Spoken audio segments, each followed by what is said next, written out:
نہ ولی بن سکتا نہ حاکم بن سکتا. اور قرآن کریم کی دوسری آیت میں جو خطبے کے بعد میں نے جس آیت مبارکہ کی تلاوت کا شرف حاصل کیا اس میں اللہ رب العزت فرماتا ہے ولا تطیعوا امر المسرفین الذین یفسدون فی الارض ولا یصلحون. دیکھو جو لوگ حد سے تجاوز کرنے والے ہیں, جو ہے نا حدود سے آگے بڑھنے والے ہیں, جو ظالم ہیں ان کی اطاعت مت کرو, کیونکہ جو ہے نا وہ لوگ ایسے ہیں کہ جو زمین میں فساد مچاتے ہیں, وہ اصلاح کا کام انجام نہیں دیتے, لہذا ان کی اطاعت مت کرو. چونکہ یہ حد سے تجاوز کرنے والا تھا یزید, تو اسی وجہ سے امام حسین نے دیکھا کہ اس کی بیعت کرنے سے آگے زمین میں اصلاح کا کام نہیں ہو سکتا, صرف فساد ہی فساد ہوگا, اس لیے آپ نے اس کی بیعت نہیں کی. اس کے بعد اللہ تعالیٰ فرماتا ہے کہ دوسرے مقام پر فرماتا ہے قرآن کریم میں وَالظَّالِمِينَ أَعَدَّ لَهُمْ عَذَابًا أَلِيمًا, کہ اللہ تعالیٰ ظالموں کو دردناک عذاب دینے والا ہے,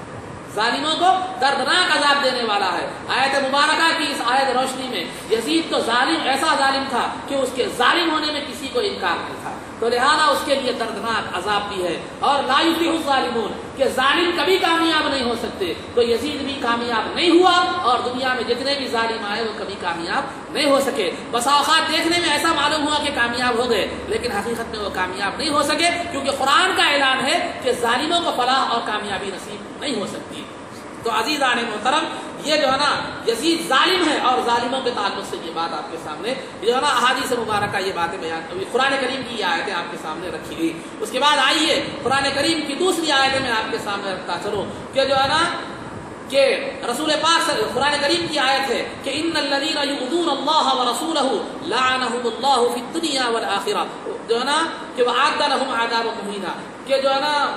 کہ جو آدمی اللہ اور اس کے رسول کو تکلیف دے, اللہ اور اس کے رسول کو تکلیف دے, تو اس پر اللہ کی لعنت ہے اور اس کے لیے دردناک عذاب ہے. قرآن کریم کی یہ آیت اپنی جگہ پر حق ہے, سورہ احزاب کی آیت 22 پارے کی, کہ جو اللہ اور اس کے رسول کو تکلیف دیتا ہے تو وہ جو ہے نا وہ اللہ رب العزت کی بھی لعنت اس پر ہے, اور جو ہے نا اس کے لیے دردناک عذاب ہے. چنانچہ آئیے اس آیت کی تفسیر میں, یزید نے امام حسین رضی اللہ تعالیٰ عنہ کو شہید کر کے رسول پاک صلی اللہ علیہ وسلم کو تکلیف دی, آپ کے قلب مبارک کو تکلیف دی اور آپ کو تکلیف دی. کیوں؟ رسول پاک صلی اللہ علیہ وسلم کا مزاج یہ تھا کہ جب سرکار سجدے کی حالت میں ہوتے تو امام حسن اور امام حسین رضی اللہ تعالیٰ عنہ میں سے کوئی آ کر پیٹھ پر بیٹھ جاتے تو سرکار سجدے کو طویل کر دیتے تاکہ گرنے کی وجہ سے انہیں چوٹ نہ آنے پائے, کیونکہ اگر میں سجدے سے اٹھوں گا تو گر جائیں گے اور چوٹ آ جائے گی, تو ان کے چوٹ آنے کے خیال سے سرکار سجدہ طویل فرما دیا کرتے تھے. اور دوسری, سرکار نماز پڑھ رہے ہوتے تو یہ دونوں شہزادوں میں سے کوئی رونے لگتے تو سرکار بے قرار ہو جاتے اور نماز کو مختصر کر دیا کرتے. تو لہذا جو سرکار ان کی معمولی سی تکلیف پر اس طرح بے قرار ہو جایا کرتے تھے, میدان کربلا میں 73 تیر کے زخم ہیں اور گھوڑے سے گرا کر گھوڑے کے قدموں سے پیروں سے روندا جا رہا ہے, تو کیا رسول پاک صلی اللہ علیہ وسلم کو تکلیف نہیں ہوئی؟ آپ کے ذہن میں خیال آ سکتا ہے سرکار تو اس وقت باحیات نہیں تھے, انہیں کیسی تکلیف ہوگی؟ یہ خیال آ سکتا ہے کہ سرکار کو اس وقت باحیات نہیں تھے لیکن انہیں کیسی تکلیف ہوئی. آئیے میں وہ بھی بات آپ کے سامنے بتلاتا چلوں کہ عزیزان محترم, کہ مشکات میں یہ حدیث ہے, ترمذی کے حوالے سے حدیث ہے, سلمہ رضی اللہ تعالیٰ عنہ سے روایت ہے کہ وہ ایک مرتبہ ام سلمہ رضی اللہ تعالیٰ عنہ کے پاس آئیں, ام المؤمنین ام سلمہ رضی اللہ تعالیٰ عنہ کے پاس آئیں, تو ام المؤمنین اس وقت رو رہی تھی, آنکھوں سے آنسو روا تھے. تو سلمہ رضی اللہ تعالیٰ عنہ نے پوچھا کہ اے ام المؤمنین رونے کا سبب کیا ہے, رونے کی وجہ کیا ہے؟ تو انہوں نے کہا کہ میں نے ابھی رسول پاک صلی اللہ علیہ وسلم کو خواب میں دیکھا ہے, میں نے رسول پاک صلی اللہ علیہ وسلم کو خواب میں دیکھا ہے, تو میں نے سرکار کی حالت دیگر منہ دیکھی کہ آپ کے چہرے پر اور آپ کے بالوں پر غبار ہے, آپ کا چہرہ اور آپ کے بال غبار آلود ہیں, اور جو ہے نا غبار چہرے پر ہے اور پریشان حالی کی حالت میں ہے. تو میں نے پوچھا ما لکا یا رسول اللہ, کہ یا رسول اللہ صلی اللہ علیہ وسلم آپ کو کیا ہو گیا ہے, آپ کے بالوں پر اور آپ کے چہرے پر غبار ہے اور آپ پریشان حال نظر آ رہے ہیں. تو جو ہے نا سرکار نے فرمایا شہدت قتل الحسین, کہ میں نے امام حسین کے قتل کا مشاہدہ کیا ہے. میں نے امام حسین رضی اللہ تعالیٰ عنہ کے قتل کو دیکھا ہے. تو لہذا جس دن جو ہے نا امام حسین شہید ہوئے، رسول پاک صلی اللہ علیہ وسلم قتل کا مشاہدہ فرما رہے تھے اور آپ پر غم کی کیفیت طاری تھی اور آپ پریشان حالی کی کیفیت میں تھی. ترمذی کی حدیث ہے، مشکات میں بھی یہ حدیث موجود ہے. آئیے اور کچھ تفصیل کے ساتھ میں اس حدیث کو بیان کرتا چلوں. اسی مشکات المصابیح میں ابن عباس رضی اللہ تعالیٰ عنہ سے روایت ہے، بیہقی نے دلائل النبوہ میں بھی اس کو روایت کیا ہے کہ ابن عباس رضی اللہ تعالیٰ عنہ فرماتے ہیں کہ دیکھو ایک دن جو ہے نا، ایک دن رسول جو ہے نا، میں نے جو ہے رسول دوپہر کا ٹائم تھا، دوپہر کا ٹائم تھا، نصف النہار کا ٹائم تھا. اس وقت میں سو گیا تو میں نے خواب میں رسول پاک صلی اللہ علیہ وسلم کو دیکھا. کون فرما رہے ہیں؟ عبداللہ ابن عباس رضی اللہ عنہ کہ جو ہے میں خواب میں جو ہے رسول پاک صلی اللہ علیہ وسلم کو دیکھا کہ رسول پاک صلی اللہ علیہ وسلم کے بالوں پر، چہرے پر غبار آلود ہے اور آپ کے ہاتھ میں ایک شیشی ہے جس میں خون رکھا ہوا ہے، جس میں خون ہے. تو میں نے پوچھا یا رسول اللہ صلی اللہ علیہ وسلم کیا معاملہ ہے؟ تو رسول پاک صلی اللہ علیہ وسلم نے فرمایا کہ یہ جو ہے نا میں شہدائے کربلا کے پاس حاضر ہوں، صبح سے شہدائے کربلا کے پاس حاضر ہوں اور یہ جو خون تمہیں نظر آ رہا ہے میں ان کے خون کو اس شیشے میں جمع کر رہا ہوں. تو اس کے بعد ابن عباس رضی اللہ عنہ فرماتے ہیں میں نے وہ وقت نوٹ کیا اور جو ہے نا وہ تاریخ نوٹ کی. اس کے بعد میں نے بعد میں اس کی تحقیق کی تو وہی دن تھا اور وہی وقت تھا جس دن امام حسین رضی اللہ تعالیٰ عنہ شہید کر دیے. تو لہذا عزیزان محترم کہ جس وقت شہادت امام حسین کی ہوئی اور شہدائے کربلا کو شہید کر دیا گیا اور ان کو تپتی ہوئی ریت میں تڑپایا گیا، زخموں سے مظلومانہ طور پر شہید کر دیا گیا، اس دن جہاں دیگر لوگ غمزدہ تھے وہی رسول پاک صلی اللہ علیہ وسلم کو بھی اس سے تکلیف ہوئی. تو جو لوگ ظالم رسول پاک صلی اللہ علیہ وسلم کو تکلیف دے، قرآن ان کے بارے میں کہتا ہے کہ ان الذین یؤذون اللہ ورسولہ لعنہم اللہ فی الدنیا والآخرہ، کہ جو لوگ اللہ اور اس کے رسول کو تکلیف دیتے ہیں ان پر دنیا و آخرت میں اللہ کی لعنت ہوتی ہے. اب آپ بولیں گے یہ تو خواب کا واقعہ تھا، مصعب خواب کا واقعہ تھا. آئیے میں خواب کے تعلق سے بھی بات بتاتا چلوں کہ حدیث صحیح ہے کہ رسول پاک صلی اللہ علیہ وسلم نے فرمایا کہ من رآنی فی المنام فقد رأى الحق فإن الشیطان لا يتمثل بی، کہ جو ہے نا جو مجھے خواب میں دیکھتا ہے وہ مجھے ہی دیکھتا ہے کیونکہ شیطان میری شکل و صورت بنا کر نہیں آ سکتا. اور دوسری حدیث میں ہے کہ اصدقهم رؤیا اصدقهم قولا، کہ تم میں جو سب میں زیادہ زبان کا سچا ہوتا ہے وہ خواب کا بھی اتنا سچا ہوتا ہے. تو خواب کا اعتبار آنے والے کے حساب سے بھی ہوتا ہے، دیکھنے والے کے حساب سے بھی ہوتا ہے. دیکھنے والی ایک تو صحابیہ ام المؤمنین ام سلمہ ہے اور دوسرے ابن عباس رضی اللہ عنہ صحابی رسول ہیں. ان کی سچائی کے بارے میں آپ کیا کہہ سکتے ہیں؟ اور آنے والی سرکار کی ذات ہے جن کے بارے میں یہ ہے کہ شیطان ان کی شکل و صورت حاصل نہیں کر سکتا، ان کی بنا نہیں سکتا. تو خواب بالکل سچا اور یقینی تھا، سرکار کا غمزدہ ہونا یہ بالکل یقینی تھا. تو عزیزان محترم جس وقت واقعہ کربلا ہوا کہ اس کے اس عمل سے، یزید کے اس عمل سے رسول پاک صلی اللہ علیہ وسلم کو بھی تکلیف ہوئی. جس ظالم نے رسول پاک صلی اللہ علیہ وسلم کو تکلیف دی ہو، مسلمانوں پھر اس کے تعلق سے اس کی تائید حاصل کرنا یا اس کی تائید لینا یا اس کو بہتر کہنا یا اس کے تعلق سے اچھا خیال کرنا، یہ کہاں کی مسلمانی ہے؟ کیا یہ کلمے کا تقاضا ہے؟ کیا یہ ایمان کا تقاضا ہے؟ کیا یہ نواز رسول کی نسبت کا تقاضا ہے؟ کیا یہ محبت رسول کا تقاضا ہے؟ فیصلہ آپ کے ہاتھ میں. اس کے بعد آئیے، یہ تو 61 ہجری کا واقعہ تھا جو امام حسین رضی اللہ عنہ کے واقعہ کربلا کا 61 ہجری کا واقعہ تھا. اس کے بعد جو آیت میں نے پڑھی اس کے بعد کی آیت میں ہے کہ والذین یؤذون المؤمنین والمؤمنات بغیر ما اکتسبوا فقد احتملوا بہتانا واثما مبینا، کہ جو لوگ بغیر کسی وجہ کے مومنین اور مومنات کو تکلیف دیتے ہیں، جو لوگ بغیر کسی وجہ کے، عام مومنوں کی بات ہے، کوئی خاص مومن نہیں، کہ جو بغیر کسی وجہ کے مومنین اور مومنات کو تکلیف دیتے ہیں، مومن لوگوں کو، مومن مردوں کو، مومن عورتوں کو تکلیف دیتے ہیں بغیر ما اکتسبوا، بغیر کسی وجہ کے، بغیر کسی گناہ کے، فقد احتملوا بہتانا واثما مبینا، تو انہوں نے بہت بڑے گناہ کا ارتکاب کیا. تکلیف دینے کی بات کی جا رہی ہے تو جو ہے نا صرف تکلیف اگر دیتا ہے، مارنا ختم کرنے کی بات نہیں، صرف تکلیف بھی اگر دیتا ہے مومنین کو بغیر کسی وجہ، کسی مومن کو تکلیف دیتا ہے تو وہ بہت بڑا گناہگار ہے، وہ حقوق العباد میں آئے گا، وہ بخشے نہیں جائیں گے حج کرنے سے بھی. تو عزیزان محترم یہ عام مومنین کے تعلق سے بات ہے. آئیے 63 ہجری کا واقعہ لیجیے کہ یزید نے مسلم بن عقبہ بدبخت کو جو ہے نا، جو مدینے کے لوگ جو ہے نا یزید کے خلاف بغاوت کر بیٹھے، اس کو اپنا خلیفہ اور حاکم ماننے سے انکار کر دیے. کیوں انکار کیے؟ اس کی وجہ کیا ہے؟ تو آئیے میں آپ کے سامنے بتاتا چلوں اس کی وجہ کیا ہے. حضرت عبداللہ ابن حنظلہ رضی اللہ تعالیٰ عنہ، حنظلہ رضی اللہ تعالیٰ عنہ، ان کو غسیل الملائکہ کہا جاتا ہے، جلیل القدر صحابی رسول ہے، ان کو غسیل الملائکہ کہا جاتا ہے. اس لیے غسیل الملائکہ کہا جاتا ہے کہ ان کی شہادت کے بعد فرشتوں نے ان کو غسل دیا. ان کے فرزند عبداللہ رضی اللہ تعالیٰ عنہ فرماتے ہیں کہ دیکھو ہم یزید کے خلاف آواز اسی وقت اٹھائے جبکہ ہم اس کی بدکاریوں کی وجہ سے ہمیں یہ خوف ہو چلا تھا کہ آسمان سے پتھر برسیں. یزید کے خلاف ہم نے آواز اسی وقت اٹھائی جبکہ ہمیں یہ خوف ہو گیا تھا کہ اس کی بدکاریوں کی وجہ سے کہیں آسمان سے ہم پر پتھر نہ برس پڑے، یہ خوف ہمیں ہو گیا تھا. تو جو ہے نا اس وجہ سے ہم نے اس کے خلاف آواز اٹھائی. پھر وہی عبداللہ ابن حنظلہ فرماتے ہیں کہ یزید ایسا شخص تھا جو شراب پیتا تھا، نماز کو چھوڑتا تھا، ماؤں اور بہنوں سے نکاح کو جائز قرار دیتا تھا. ماؤں اور بہنوں سے، میں اپنی باتیں کر رہا ہوں، صحابی رسول کے فرزند، حوالہ طبقات ابن سعد، حوالہ کتاب کا نام طبقات ابن سعد. تو جو ہے نا کہ وہ ماؤں اور بہنوں اور بیٹیوں سے نکاح کو جائز قرار دیتا تھا. ان کے اس برے اور بدترین اعمال کی وجہ سے ہمیں خوف ہو گیا تھا کہ کہیں غضب الہی نازل نہ ہو اور پتھروں کی شکل میں ہم پر بارش نہ ہو. اس وجہ سے ہم نے اس کی بیعت کو توڑ دیا، اس کو حاکم ماننے سے انکار کر دیا. جب انہوں نے حاکم ماننے سے انکار کر دیا مدینے والوں نے، تو لہذا اس کے بعد جو ہے نا وہ غضبناک ہو گیا، چونکہ وہ بغاوت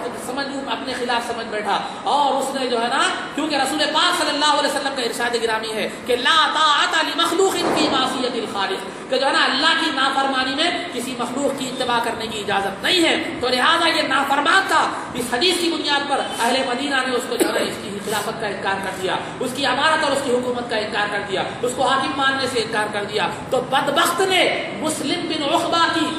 قیادت میں اس کی جو ہے نا اس کی کمانڈنگ میں ایک لشکر مدینہ منورہ پر بھیجا اور یہ حکم دے کر بھیجا کہ مدینہ منورہ 3 دن تک تمہارے لیے حلال ہے، جو چاہے کرو،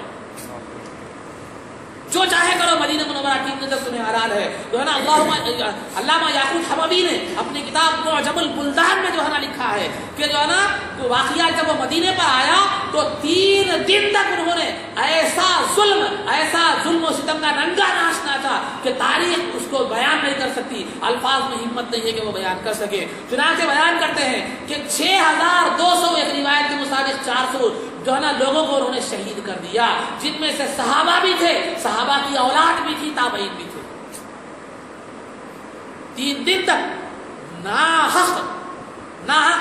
6200 ایک روایت کے مطابق 400 جو ہے نا انہوں نے لوگوں کو شہید کر دیا، جس میں صحابہ بھی تھے، تابعین بھی تھے اور جو ہے نا اولاد صحابہ بھی تھے. اور 3 دن تک مدینہ کی عورتوں کی عصمت ریزی کی جاتی رہی. 3 دن تک مدینہ کی عورتوں کی عصمت ریزی کی جاتی رہی. سنن دارمی کی روایت ہے کہ مسجد نبوی میں گھوڑے باندھے گئے. 3 دن تک مسجد نبوی میں اذان اور جماعت، 3 دن تک مسجد نبوی میں نماز نہیں ہوئی جماعت کے ساتھ. سعید بن مسیب رضی اللہ تعالیٰ عنہ جو ہے نا وہاں پر مسجد نبوی میں ہی ایک دیوانے کی شخص جو ہے نا طرح ایکٹنگ کر کے وہ مسجد نبوی میں تھے، تو دیوانہ سمجھ کر انہیں چھوڑ دیا گیا. تو وہ مسجد نبوی میں ہی 3 دن تک تھے. لیکن عزیزان محترم، قربان جائیے اس آقا کی حیات مبارکہ پر کہ وہ بیان فرماتے ہیں کہ جب بھی اذان کا وقت ہوتا، نماز کا وقت ہوتا، خبر رسول سے اذان کی آواز آیا تھا، میں اس اذان کی بنیاد پر نماز پڑھ لیا کرتا. تو عزیزان محترم 3 دن تک مسجد نبوی سے جو ہے نا گھوڑے باندھے گئے، جماعت نہیں ہوئی. قرآن اٹھا کر دیکھیے، قرآن کہتا ہے کہ وَمَنْ أَظْلَمُ مِمَّنْ مَنَعَ مَسَاجِدَ اللَّهِ أَن يُذْكَرَ فِيهَا اسْمُهُ وَسَعَىٰ فِي خَرَابِهَا. جو ہے نا کہ اس شخص سے زیادہ ظالم کوئی نہیں ہو سکتا جو مسجدوں میں نماز پڑھنے سے روکے اور اس کو ویران کرنے کی کوشش کرے. تو قرآن سب سے زیادہ ظالم کہہ رہا ہے. قرآن کی روشنی میں سب سے زیادہ ظالم یہ خبیث یزید ہے. تو عزیزان محترم 3 دن تک مدینہ کی عورتوں کو یہ کر دیا گیا. آئیے مدینے والوں کے ساتھ برائی کا سلوک کرنے کا جو ہے نا انجام کیا ہے، ذرا احادیث کی روشنی میں سن لیں. بخاری شریف کی حدیث ہے کہ لا یقید احد اهل المدینہ الا انماع كما ينماع الملح في الماء، کہ جو ہے نا بخاری شریف میں ہے، رسول پاک صلی اللہ علیہ وسلم نے فرمایا کہ کوئی آدمی اہل مدینہ کے ساتھ مکاری کرتا ہے، ان کے ساتھ مکر کرتا ہے، تو وہ جو ہے نا ایسے کھل جاتا ہے جیسے جو ہے پانی میں نمک گھل جاتا ہے. پانی میں نمک گھل جاتا ہے. اور مسلم شریف کی حدیث ہے کہ من اخاف اہل المدینہ جو ہے نا عذابہ اللہ کما یذوب الملح فی الماء او کما قال علیہ الصلوۃ والسلام. مسلم شریف کی روایت ہے جو مدینے والوں کو ڈرائے تو اللہ رب العزت اس کو ایسے گھلا دیتا ہے جیسے پانی میں نمک گھل جاتا ہے. یہ مسلم شریف کی روایت ہے. نسائی جو صحیح ستہ کی ایک کتاب ہے کہ جو ہے نا اس میں اس کی روایت ہے کہ من اراد اہل المدینہ ظالما لهم جو ہے نا عذابہ اللہ کما یذوب الماء ملح فی الماء علیہ لعنۃ اللہ کہ جو ہے نا جو او کما قال علیہ الصلوۃ والسلام جو مدینے والوں کے ساتھ برا ارادہ کرتا ہے تو اللہ رب العزت اس کو ایسے گھلا دیتا ہے جیسے نمک پانی میں گھل جاتا ہے اور اس پر اللہ کی لعنت ہے. اور الوفا وفاء الوفا اور دیگر جو کتابوں میں جو روایتیں ہیں اس میں یہ الفاظ بھی ہے کہ علیہ لعنۃ اللہ والملائکۃ والناس اجمعین لا يقبل اللہ منه صرفا ولا عدلا. دوسری روایتوں میں یہ الفاظ بھی ہے کہ جو مدینے والوں کو ڈراتا ہے اللہ رب العزت کی اس پر اللہ کی اور فرشتوں کی اور تمام لوگوں کی لعنت ہے. اللہ کل قیامت کے دن نہ اس کے فرائض کو قبول کرے گا نہ نوافل کو قبول کرے گا. تو جائزہ لینے کی بات ہے. کس کے لیے ہے یہ وظیفہ عید ہے جو مکر کرے یا ڈرائے یا برا ارادہ کرے خیر. اب جو قتل کر رہا ہے قتل عام کر رہا ہے عورتوں کی عصمت ریزی کر رہا ہے پھر ان کا معاملہ کیا ہوگا اب آپ غور کرنے کی بات ہے. اور وہ کرنے والا یزید بدبخت تھا. اس کے بعد اہل مکہ نے بھی جو ہے نا عبداللہ ابن زبیر رضی اللہ عنہ جیسے میں نے شروع میں کہا کہ انہوں نے بھی یزید کے ہاتھ پر بیعت نہیں کی تھی. انہوں نے بھی جو ہے نا یزید کے خلاف مکہ مکرمہ میں آواز اٹھائی تو جو ہے نا یزید نے پھر اس کے بعد حکم دیا کہ مکے پر چڑھائی کرو. تو مکے پر چڑھائی کرنے کے لیے مسلم بن عقبہ جو مدینے کا جو ہے نا یہ چڑھائی کا یہ جو اس کا جو ظلم کا کو انجام دیا تھا وہ لشکر لے کے مکے کی طرف جو ہے نا چل پڑا. لیکن راستے میں اس بدبخت کی موت آ گئی اور اس نے اپنی جگہ حسین بن نمیر کو منتخب کیا کہ وہ مدینے کی جو ہے نا کا وہ معاملے کو انجام دے مکے کے معاملے کو انجام دے. اس کے بعد یہ ظالم جو ہے نا لوگ حسین بن نمیر کی قیادت میں مکہ مکرمہ کو گئے اور وہاں پر انہوں نے کعبۃ اللہ پر پتھروں کے گولوں سے جو ہے نا وار کیا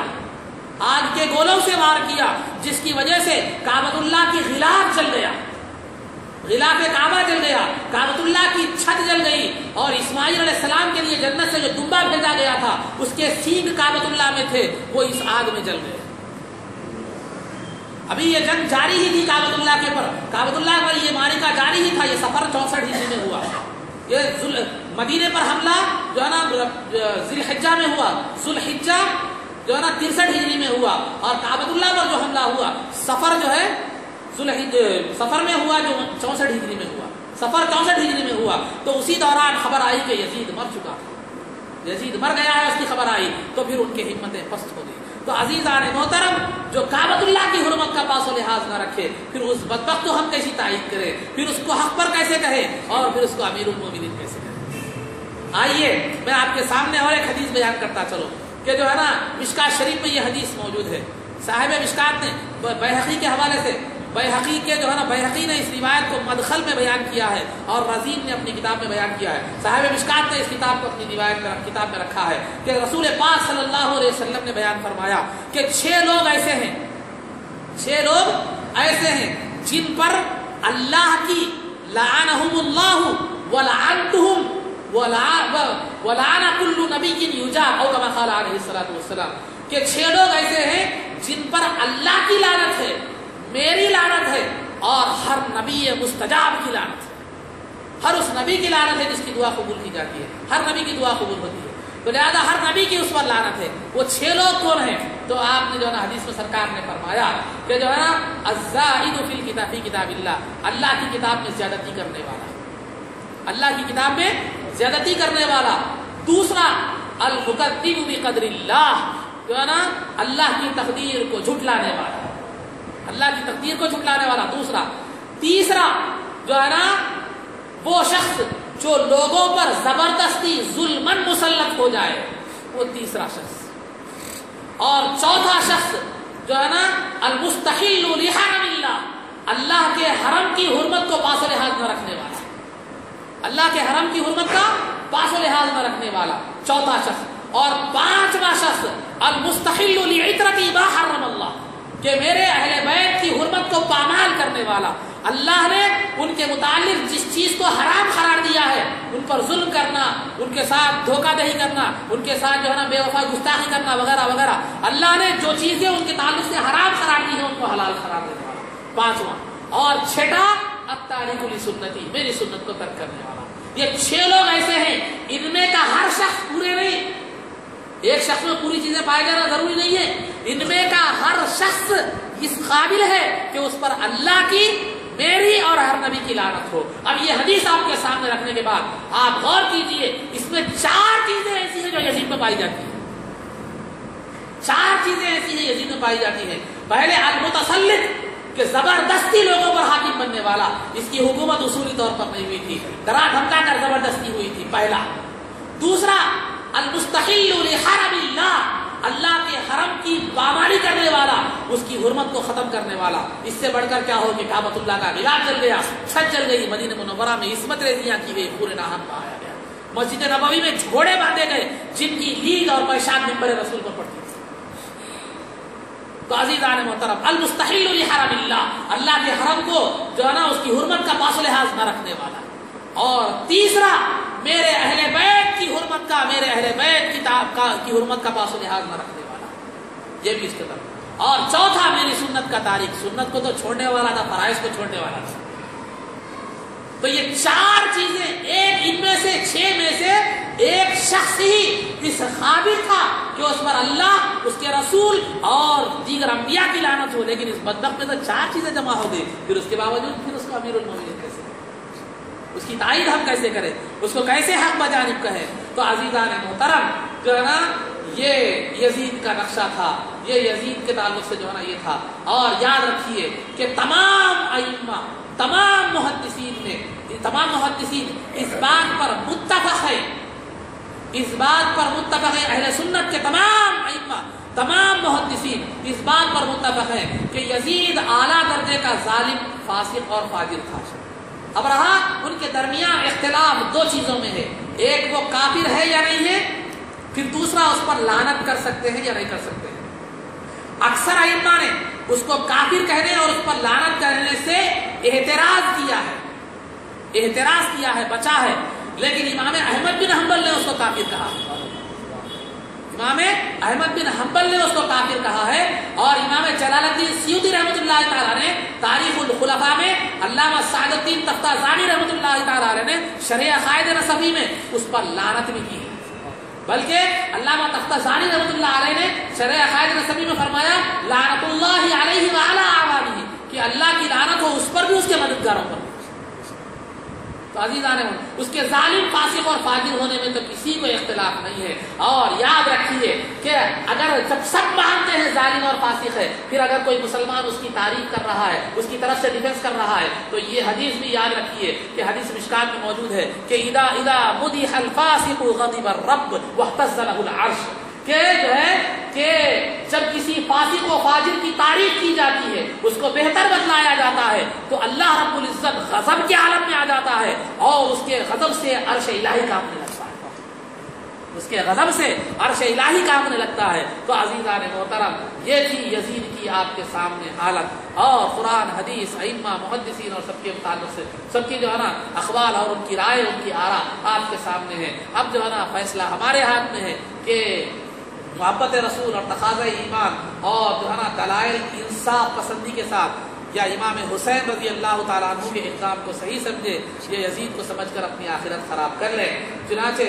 آخری بات میں بتا رہا ہوں، ابن عمر رضی اللہ تعالیٰ عنہما کے پاس ایک آدمی آیا، آ کر اس نے یزید کو امیر المومنین کہا، امیر المومنوں کا سردار، امیر المومنین کہا اس نے۔ تو ابن عبداللہ ابن عمر رضی اللہ تعالیٰ عنہما نے کہا کہ اس کو 20 کوڑے لگا دو۔ یزید کو امیر المومنین کہنے پر اس کی سزا آپ نے یہ دی کہ 20 کوڑے اس کو لگائے جائیں۔ عزیزان محترم، تو ہمارے اسلاف کی نظر میں اس کا یہ مقام تھا، قرآن و حدیث اور ائمہ اور محدثین کی نظر میں اس کا یہ مقام تھا۔ اب ہمارا کام یہ ہے کہ ہم اپنے اسلاف، جو جن لوگوں کے راستے کو اللہ رب العزت نے صراط مستقیم فرمایا ہے، وہ تو یہی تھے کہ امام حسین رضی اللہ تعالیٰ عنہ نے جو کارنامہ کیا ہے وہ انہی کا حق تھا جو دنیا کا کوئی اور وہ حق ادا نہیں کر سکتا تھا، وہ انہی کا حق تھا جو کر گئے، وہ انہی کی شہادت تھی جو قربانی دے گئے، ورنہ ہم نے وہ چیز کہا، وہ بات کہا کہ وہ نواسۂ رسول تھا، وہ نواسۂ رسول تھے۔ سرکار نے جس طرح دین کو پھیلانے کے لیے کوشش کی، نواسۂ رسول نے اس دین کی بقا کے لیے جد و جہد کی، وہ اسی خاندان کا حق تھا، کیونکہ اللہ رب العزت ہر چیز کے لیے چند لوگوں کو منتخب فرماتا ہے۔ وہ انہی کا حق تھا جو کر گئے، وہ انہی کی شہادت تھی جو دے گئے، وہ انہی کی قربانی تھی وہ دے گئے۔ آج ہم سوائے سننے اور کہ کچھ اور نہیں کر سکتے، لہذا ہماری سعادت مندی یہ ہے کہ ان سے محبت رکھیں، ان سے عظمت رکھیں، ان کے بارے میں ذہن صاف رکھیں، با ادب رہیں ان کے بارے میں، یہ ہماری سعادت مندی ہے۔ ورنہ ان کے تعلق سے گستاخی کرنا اور اس کے تعلق سے جو ہے نا برا بھلا کہنا یا ان کے تعلق سے غلط ذہن رکھنا، یہ بہت بڑا گناہ نہیں بلکہ خوف ہے کہ کفر پر اس کا خاتمہ ہوگا، کفر پر اس کا خاتمہ ہو۔ بیہقی کی روایت ہے کہ رسول پاک صلی اللہ علیہ وسلم نے فرمایا کہ جو ہے نا من صعد بین الرکن والمقام فصلى وصام ثم مات وهو مبغض لأهل بیت النبی صلی اللہ علیہ وسلم دخل النار او کما قال علیہ الصلوۃ والسلام، کہ جو ہے نا جو کعبۃ اللہ جیسے مقدس مقام پر نماز پڑھے اور روزہ رکھے، جہاں ایک نماز کا ایک عبادت کا ثواب 1,00,000 ہوتا ہے، تو وہاں وہ رکھے، ویسی مقدس مقام پر عبادت کرے، لیکن وہ اس حال میں مر جائے کہ اہل بیت سے، میرے نبی کے گھرانے والوں سے محبت رکھتا ہو، تو وہ جہنمی ہے، وہ جہنمی ہے، کیونکہ عزیزان محترم وہ جنت کے سردار ہیں۔ جنت کے سرداروں سے دشمنی رکھنا یہ ایسے ہی ہے جیسے پانی میں رہ کر مگرمچھ سے دشمنی لینا، پانی میں رہ کر مگرمچھ سے دشمنی رہنا۔ میدان محشر ان کا ہے اور جنت ان کی ہے، وہاں ان کا زور چلنے والا ہے۔ میدان محشر میں تو خدائے ذوالجلال کا قہر ہوگا، وہ عالم قہاریت پر ہوگا، وہ صفت قہاریت پر ہوگا، وہاں کسی کو بات کرنے کی ہمت نہیں ہوگی۔ یوم یقوم الروح والملائکۃ صفا لا یتکلمون الا من اذن له الرحمن، اس دن تو جبریل امین جیسا فرشتہ، بڑے بڑے فرشتے سب باندھ کر اللہ کی بارگاہ میں کھڑے ہوں گے، انبیاء بھی سرے گھسٹ جھکا کر کھڑے ہوں گے، وہاں کسی کو گفتگو کی اجازت نہیں ہوگی سوائے رب العزت کے، جو ہے نا وہاں سے مقام پر چلنے والی ہے تو سرکار کی شفاعت چلنے والی ہے۔ تو مومنو ان کے نواسوں کے خلاف بول کر، زندگی بھر ان کے نواسوں کی مخالفت کر کے پھر کس منہ سے جاؤ گے، کس منہ سے جاؤ گے کہ رسول پاک صلی اللہ علیہ وسلم کے پاس کہ یا رسول اللہ میری شفاعت کر۔ کسی شاعر نے کیا ہی بہترین کا بات کہی، اترجو محمد اترجو امت قتلت حسینا شفاعت جدہ یوم الحساب، کیا وہ قوم جس نے نواسۂ رسول کو شہید کر دیا وہ کل قیامت کے دن ان کے دادا سے شفاعت کی کیسے امید رکھے گی؟ تو میں یہ کہتا ہوں کہ وہ قوم جنہوں نے زندگی بھر نواسۂ رسول سے دشمنی نبھائی، وہ رسول پاک صلی اللہ علیہ وسلم سے شفاعت کیسے امید رکھے گی؟ تو عزیزان محترم، تو ہماری سعادت مندی یہ ہے، یہی ہے کہ ان بزرگوں کے بارے میں کلام کرنے کے بجائے غلامانہ حیثیت سے ان کے ساتھ رہیں اور ان کی وابستگی کو بہتر سمجھیں، نسبت کو بہتر سمجھیں، کیونکہ وہ نسبت رسول پاک صلی اللہ علیہ وسلم سے جوڑنے والی ہے، اور ان کے بارے میں بہتر بات کہنا اپنی گناہگار زبان کو پاک کرنے کا جو ہے نا طریقہ ہے، اپنے اعمال نامے کی سیاہی کو پاک کرنے کا طریقہ ہے۔ ہم غلام ہیں، غلاموں کا کام ہے آقاؤں کا گن گانا، آقاؤں کے اقدامات پر تبصرہ کرنا غلاموں کا کام نہیں ہے۔ جب تک ہم غلام بن کر رہیں گے تو زمانے کے امام بن کر رہیں گے، جب غلامی سے نکل کر باغی بن جائیں گے تو پھر یزیدیوں کی فہرست میں شامل ہو جائیں گے، دنیا میں بھی جو ہے نا تباہ و برباد ہو جائیں گے۔ اس کی نسل ختم ہو گئی یزید کی، اس نے امام حسین کو ختم کر دیا لیکن اس کی نسل ختم ہو گئی۔ اس کا ایک بیٹا تھا جو ہے نا معاویہ بن یزید، وہ بھی باپ کے خلاف تھا، اس نے کہا کہ اس کے اخبار ہے، اس کے الفاظ ہے بیٹے کے باپ کے تعلق سے کہ ہمارا یزید نے جو ہے نا امام حسین رضی اللہ تعالیٰ عنہ سے مقابلہ کر کر اپنی زمین میں دھس گیا گناہوں کے ساتھ۔ اس کے بعد حکومت اس کو پیش کی گئی لیکن وہ حکومت کو قبول نہیں کیا اور چند دن بیماری کے بعد ختم ہو گیا، نسل مٹ گئی، سب ختم ہو گئی۔ اور امام حسین رضی اللہ تعالیٰ عنہ کی اولاد میں سے حضرت زین العابدین رضی اللہ تعالیٰ عنہ زندہ رہے، جو کربلا کے میدان میں شہید اس لیے نہیں ہوئے، شریک اس لیے نہیں ہوئے کہ بیمار تھے، تو لہذا وہ زندہ رہے اور ان سے سادات نسل چلی۔ آج دنیا میں ہر طرف اللہ رب العزت نے امام حسین رضی اللہ تعالیٰ عنہ کی اولاد کو پھیلا دیا، اس کا خاندان پھیلا ہوا ہے، ان کے گل جو ہے نا مہک رہے ہیں۔ ان کے خاندان دنیا کے ہر کونے میں ہر خطے میں پھیلے ہوئے، لیکن یزید ختم ہو گیا، اس کی نسل کٹ گئی، اس کا نام لینے والا نہیں رہا، اس کی خبر پر کوئی چراغ جلانے والا نہیں رہا، تو اللہ نے اپنے نواسے رسول کو مٹانے والے کو اس طرح مٹا دیا کہ دنیا سے حرف غلط کی طرح اس کو مٹا دیا گیا۔ لیکن جنہوں نے حق کی خاطر شہادت دی، اللہ نے ان کے ذکر خیر کو بھی قیامت تک جاری و ساری رکھ دیا، ان کے تذکرہ خیر کو بھی قیامت تک جاری و ساری رکھ دیا، اور ہم گناہگاروں کے لیے ان کے تذکرے کو گناہوں کا کفارہ بنا دیا، اور ان کی نسل کو بھی قیامت تک آباد رکھا گیا۔ انہی کی نسل سے حضرت مہدی علیہ السلام بھی آئیں گے اور قیامت تک وہ نسل چلتی رہے گی۔ آخر میں اللہ تعالیٰ سے دعا ہے کہ پروردگارا ان بزرگوں کی محبت اور عظمت اور ادب ہمارے دلوں میں جاگزی فرما، ان کے نقش قدم پر چلنے کی توفیق عطا فرما، حق کی اطاعت اور باطل کی مخالفت کا وہ جذبہ ہمارے دلوں میں بھی پیدا فرما، عزت و عافیت کی زندگی دے اور ایمان پر ہمارا خاتمہ فرما، رسول پاک صلی اللہ علیہ وسلم کے قدموں میں ہمارا حشر فرما، آپ کی شفاعت عظمیٰ سے ہم کو بہرور فرما، آپ کے دست مبارک سے جام کوثر پینا نصیب فرما، جنت میں آپ کی غلامی معیت و رفاقت نصیب فرما۔ صلی اللہ تعالی وسلم علی خیر خلقہ سیدنا محمد و آلہ و صحبہ اجمعین برحمتک یا ارحم الراحمین۔ صلی اللہ علی محمد صلی اللہ علیہ وسلم، صلی اللہ علی محمد صلی اللہ علیہ وسلم، صلی اللہ علی محمد صلی اللہ علیہ وسلم، صلی اللہ علی محمد صلی اللہ علیہ وسلم۔ جان و جگر مصطفیٰ السلام علیکم، اے شہید کربلا السلام علیکم، جان و جگر مصطفیٰ السلام علیکم، اے شہید کربلا السلام علیکم۔ تین دن کی بھوک میں،